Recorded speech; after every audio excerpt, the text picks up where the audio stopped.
Hi, this is Leslie, and today, in today's video, I would like to talk a little bit about what I have termed the fabrication of revelation. Now, we have a fabrication of revelation in Islam, that is to say. Now, we have all heard about the fabrication of tradition, and we know that from many sources that this has taken place on a large scale in the early days of Islam, when traditions were being first collected and canonized by the Muslim community. Bukhari apparently collected as many as 600,000 traditions, but out of those he retained only 1 or 2% traditions or prophetic hadiths, which he considered to be authentic or reliable, although even these have been assigned different degrees of reliability, such as Sahih or authentic, Hasan good, Daif or weak, or unreliable. There are other categories, but we don't need to go into that at this moment. So now the fabrication of tradition has caused many problems because words have been and statements have been attributed to the Prophet, peace be on him, that he clearly did not make. And it is also known that one of the major reasons for the fabrication of traditions was factionalism. Different factions, such as the Sunnis and the Shias and others, wanted to support their position. And in order to do that, some of them went to the length, to the extent of inventing traditions and attributing them to the Prophet, peace be on him. Now, this was, of course, very unethical. And even there is a tradition, which I think is probably reliable, according to which the Prophet, peace be on him, reportedly said that anyone who attributed a lie to him should prepare for his place in hell, or something along those lines. So attributing statements to the Prophet, peace be on him, that he did not make actually is a very serious matter. But what about attributing words to Allah that he did not make? Don't you think that this would be also quite serious, and in fact even more serious than attributing words to the Prophet that he did not make? Because if we look closely, we will find that something like this has indeed appears to have transpired in Islamic history, in the Muslim tradition. And what I am referring to is the elevation of tradition to the rank of revelation, because the Muslim jurists, exegetes, have introduced a secondary kind of revelation into the discourse about Islam, which they called the wahi batin, or the so-called, some people render batin as internal, but actually the word batin means concealed or hidden. So they postulated a second kind of or mode of revelation, which they called wahi batin, or hidden or internal or concealed revelation. Now, this term sounds a little bit like an oxymoron, because revelation by definition is not concealed, it is quite manifest. And in fact, the term manifest is generally applied to the revelation of the Qur'an. So the exegetes have differentiated two kinds of revelation: the wahi or inspiration, zahir, or the apparent or manifest revelation, which is the Qur'an, and the other kind of revelation, which they termed wahi batin, or the internal, concealed or hidden revelation. And this revelation, they claimed, was the Sunnah of the Prophet. And moreover, the exegetes asserted that the Sunnah of the Prophet was pretty much equal to the hadith of the Prophet. Now, this was not always so. The Sunnah of the Prophet originally was not identified with the hadiths, but eventually, apparently under the influence of the work of Al-Shafi'i, the Sunnah and hadith pretty much became synonymous. Now, this in itself is a problem, but perhaps that one we can look at on another occasion. Today I want to focus on the so-called fabrication of revelation and what is the significance and impact of this process. So what I'm essentially suggesting is that by elevating tradition to the rank of revelation, what has in fact taken place was what could be, what we could think of as a fabrication of revelation. Now, because now the traditions themselves became revelation, the hadiths became revelation.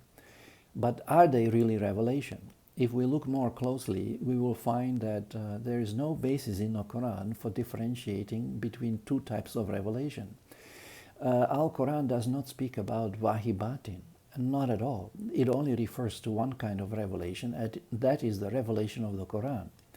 And in fact, moreover, it prohibits adding to this revelation, and this prohibition is found in Surah 69, Al-Haqq, verses 44 to 47, where Allah subhanahu wa ta'ala expressly forbids the Prophet, peace be on him, from adding anything to the Quran.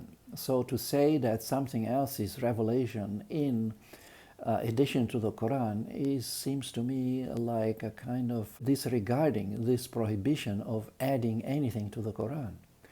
In fact, I recall reading in some jurisprudence book a statement, something to the effect that the Quran and Sunnah become one.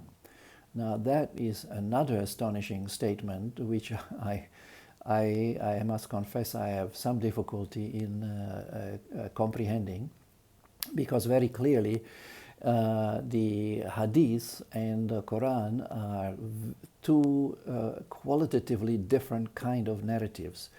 I don't think that we should be joining them together and saying that the Sunnah and the Quran become one.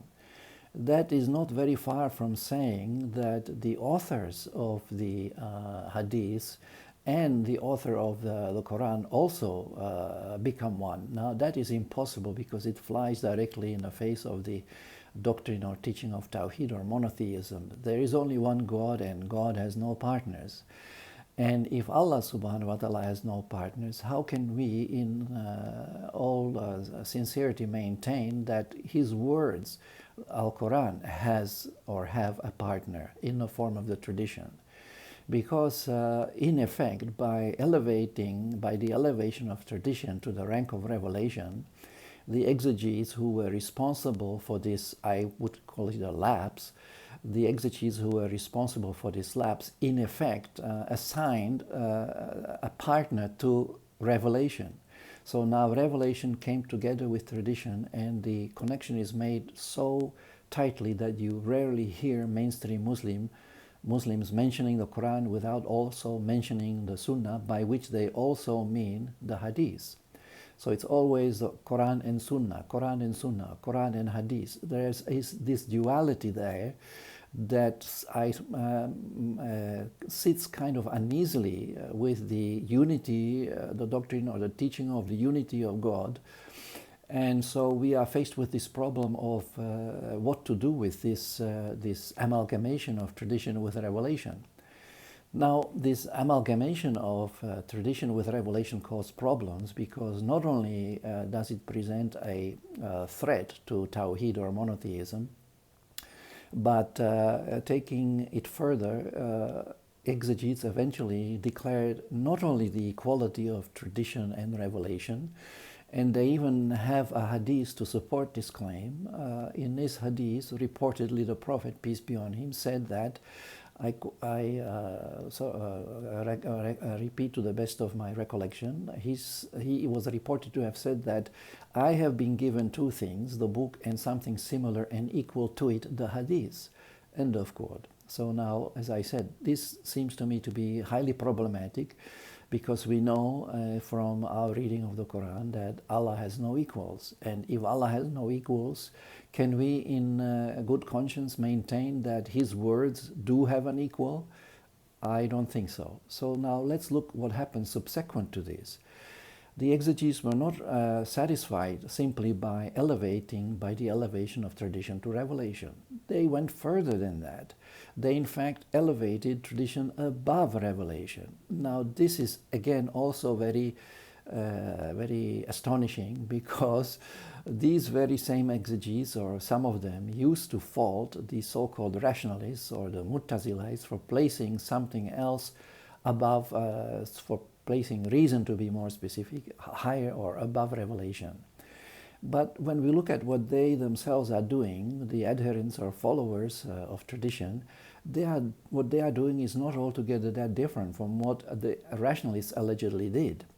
But the difference is that instead of placing reason above revelation, the traditionists are placing tradition above revelation. So now what is the difference here? You are still placing something above the revealed word of God. And how can you do that in good conscience if you believe that God is the highest authority and there's no one either equal to him or above him? Not possible. Yet they have come to this point and asserted that tradition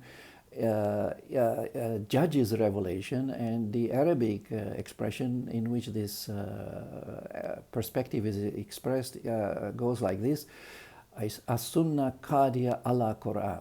That means the sunnah judges the Quran. Now, a judge is always in a position that is superior to that which is being judged, or whoever is being judged. So these particular exegetes who assert that the tradition judges the revelation have in effect placed tradition above revelation, and in that way they have turned completely upside down the classical understanding of the relationship between revelation and tradition, as articulated by no less than Shafi himself, which is that Al-Quran is in the first place and is followed by tradition. But according to this interpretation of revelation and tradition, we are supposed to accept that tradition actually judges revelation, and it does that by helping us to explain revelation and its allegedly obscure parts. But even here there's a problem, because Revelation states clearly, Al-Quran states clearly, that it is a clear book. Haza Kitabul Mubin, this is a clear book, is stated in several places in the Quran, and a clear book would appear to require little by way of clarification. Now, I would suggest that the reason why this need for clarification arose in the first place was because way at the beginning of the squabbles between the rationalists and the traditionalists advanced their cause against the rationalists by referring to a hadith, which is, I think, highly problematic, according to which the Prophet allegedly stated that using your reason in understanding revelation is a form of kufr or disbelief. Now, any person who would want to be a good Muslim would therefore try to refrain from using his reason as much as possible, because he would not want to be identified as a disbeliever. But as a result of this reduction in the use of reason, what happened is that Muslims' understanding of revelation began to decline. Why? Simple. Because they began to use their reason, their aql, less and less, and of course it was only a matter of time before they began to encounter passages in Al-Quran that appeared to them unclear and even contradictory. So now tradition came to the rescue in the form of assisting people to explain revelation or those ambiguous parts. Now, this whole process didn't stop there, but continued further with the acceptance of the doctrine of abrogation, which was called upon in order to explain those passages which began to appear to the exegetes as contradictory or inconsistent. Because the jurists were unable to reconcile, or the exegetes were unable to reconcile the differences, the inconsistencies between various verses using their reason, because they were not using their reason actually that much, they resorted to the doctrine of abrogation and simply declared that the verses revealed later were simply abrogated the verses revealed earlier. And that is how they solved, so to speak, the problem. But this solution brought additional problems, and these additional problems, as well as the process, in fact, I have addressed in a series of videos on abrogation, so I would advise the viewers to consult those videos if they wish to perhaps attain additional insights on about what transpired when this doctrine of abrogation was accepted and applied in the study of Revelation. So for the moment, I think we will leave it at that. If you have any questions or concerns, please write them down below and I will see what I can do by way of answering them. Thank you very much. Assalamu alaikum wa rahmatullahi wa barakatuh.